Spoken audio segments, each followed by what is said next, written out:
સુરેન્દ્રનગર વઢવાણ નવા 80 ફૂટ ઉપર આવેલા સુગમ સોસાયટી સહિતની વિવિધ સોસાયટીમાં વરસાદી પાણી ભરાતા સ્થાનિક રહીશોને હાલાકી ભોગવવાનો વખત આવ્યો છે અને રોડ રસ્તા ખખડધજ હોવાથી પારવાર મુશ્કેલીનો સામનો કરતા સ્થાનિક રહીશોએ પ્રાથમિક સુવિધાઓ મામલે અગરબત્તી સળગાવી તંત્રના નામનું રામ બોલો ભાઈ રામ બોલી અનોખો વિરોધ નોંધાવ્યો હતો અને પ્રથમ વરસાદે રહીશોને આંદોલનનું હથિયાર ઉપાડવું પડ્યું।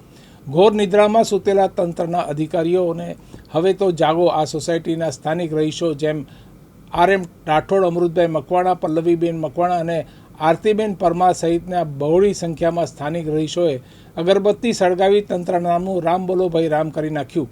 જ્યારે રોડ રસ્તાની ખરાબ હાલત અને ઉભરાતી ગટરોના ત્રાસ સામે લોકજુવાળ ફાટી નીકળ્યો અને હાથમાં અગરબત્તી લઈ ધારાસભ્ય, મ્યુનિસિપલ કમિશનર અને કલેક્ટર જેવા મહત્વના જવાબદાર અધિકારીઓ મરી પરવાર્યા એમ માની પોતાનો રોષ વ્યક્ત કર્યો હતો। સુગમ સોસાયટીનો મુખ્ય માર્ગ બિલકુલ ચાલી શકે એવો નથી। કાદવ, કિચડ અને ખાડાઓથી લોકો તોબા પોકારી ઉઠ્યા છે। લોકોનો ટેક્સ ક્યાં જાય છે એ ખબર પડતી નથી।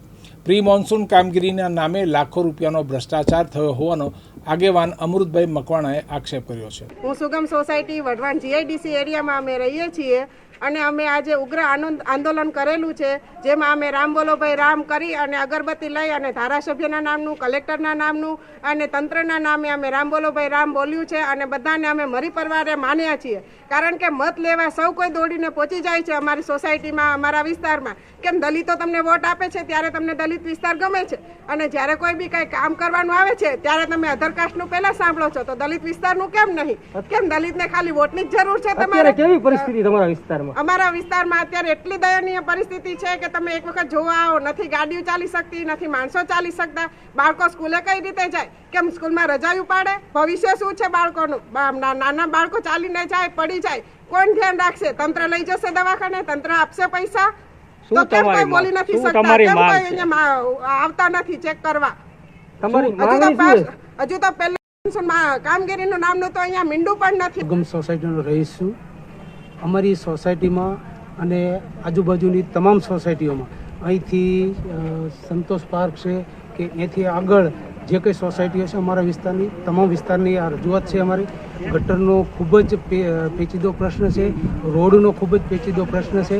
આના માટે અવારનવાર ખૂબ જ રજૂઆત કરી છે, ફોનથી સંપર્ક કરીએ છીએ। એકવાર ફોન ઉપાડે છે, પછી કોઈ ફરી વાર ફોન ઉપાડતું નથી। અને આ જે અત્યારે હાલની સ્થિતિ છે, તમે જે મારી પાછળ જોઈ રહ્યા છો, એના માટે મેં 1/5 ઓનલાઈન જે ગ્રીવન્સી સેલ છે નગરપાલિકાનું, એમાં મેં ફરિયાદ કરી છે, પણ આજ દિન સુધી આના નિકાલ માટે કોઈ રૂબરૂ હાજર આવતું નથી કે અમારો કોઈ પ્રશ્ન સાંભળતું નથી અને એવું કહે છે કે બીજે આગળની સાઈડમાં બંધ છે એટલે તમારે કશું કંઈ થશે નહીં। પણ હવે અમારા આ જે ગટરનું પાણી છે અને વરસાદનું પાણી જે મિક્સ થઈ ગયું છે એ અમારી પાણીની ટાંકી છે પીવાના પાણીમાં, એમાં પણ મિક્સ થઈ ગયું છે, પણ અમારો આ પ્રશ્ન બાબતે તંત્ર અમને સાંભળતું નથી। એના માટે અમે ખૂબ જ રજૂઆત કરી છે। મેં અગાઉ પણ 2022માં, 2023માં CM સાહેબના ગ્રીવન્સી સેલમાં પણ મેં ફરિયાદ કરી હતી। એના અન્વયે કલેક્ટરશ્રીની ફરિયાદ સેલમાં એ લોકોએ પ્રશ્ન મૂક્યો હતો। કલેક્ટરશ્રીએ સૂચના આપી હતી નગરપાલિકાને કે તમે આ લોકોનું ગટરનું ભૂગર્ભ ગટરના અનુસંધાને કે કોઈ પણ અનુસંધાને તમે એમનો કાયમી પ્રશ્ન સોલ્વ થાય એવી રીતે નિકાલ લાવો।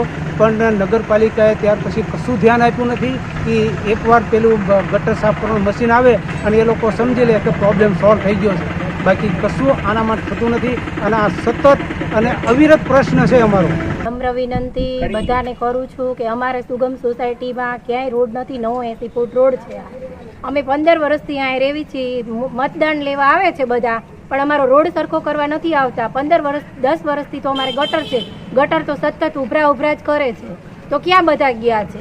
મત લેવા હોય ત્યારે દલિતો પાસે આવો છો તો દલિતોનો કઈ એનો જે દલિતનું મુશ્કેલી છે એ તો તમે કોઈ સાંભળતા જ નથી। કાસ્ટ હોય છે એનું તમે જલ્દી સાંભળો છો, દલિતો નથી ટેક્સ ભરતા, બધા ટેક્સ ભરીએ જ છે। અમારે બાળકો કેવી રીતે જાય? એક વખત તમે બહાર આવો, અમારો રોડ જોવો અને પછી કેવો છોકરાઓને કેવી રીતે સ્કૂલે જવું? અત્યારે કેવી રીતે વિરોધ?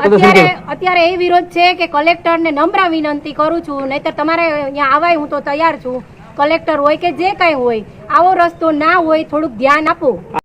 પાણી એટલા ઢીચણ સમાણે આવ્યા છે તો એ ગટરમાં બી નથી જતા, એનો નિકાલ તો કરો। ખાલી પ્લોટ પડ્યા છે એમાં રહી છે તો બધાનો નિકાલ કરો। હું બીજું કશું કહેવા નથી માંગતી, પણ અમે મતદાન લેવા હોય છે ત્યારે તમે બધા આવો છો, તો અત્યારે કેમ આવતા નથી કોઈ? ગયા વર્ષે અમે આજ કર્યું હતું, તો એક વર્ષથી કેમ બધા કાનમાં ફૂંગડા ભરાઈ દીધા છે, બહેરા થઈ ગયા? સુરેન્દ્રનગર મહાનગરપાલિકા વિસ્તારનો આ જે નવો 80 ફૂટ છે રોડ છે, એ નવા 80 ફૂટની બાજુમાં કૌશલ પાર્કથી માગી સુગમ સોસાયટીથી માંડી અને છેક સંતોષ પાર્ક સુધીનો જે મુખ્ય માર્ગ છે, એ મુખ્ય માર્ગ વર્ષોથી ચાલવા લાયક નથી. અને એમાંય જ્યારે ચોમાસું આવે, અત્યારે તમે જોશો કે 5 દિવસ પહેલાં વરસાદ થયો, હજી પણ આ રોડ ઉપર ચાલી શકાય એવું નથી. નથી તો વાહન ચલાવી શકતા, નથી તો વૃદ્ધો ચાલી શકતા, બાળકોને સ્કૂલે જવું હોય તો તકલીફ પડે. અને છતાં આ જિલ્લાનું વહીવટી તંત્ર, મહાનગરપાલિકાનું વહીવટી તંત્ર, કમિશનર, નાયબ કમિશનર, કલેક્ટર કે ધારાસભ્ય કોઈને અનુસૂચિત જાતિ વિસ્તારની સમસ્યાઓની કાંઈ પડી નથી.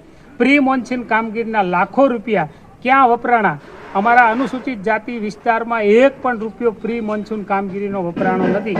એટલે આજે આ નગરજનો, અહીંયા વિસ્તારના લોકો પરેશાન થઈ ગયા, કંટાળી ગયા.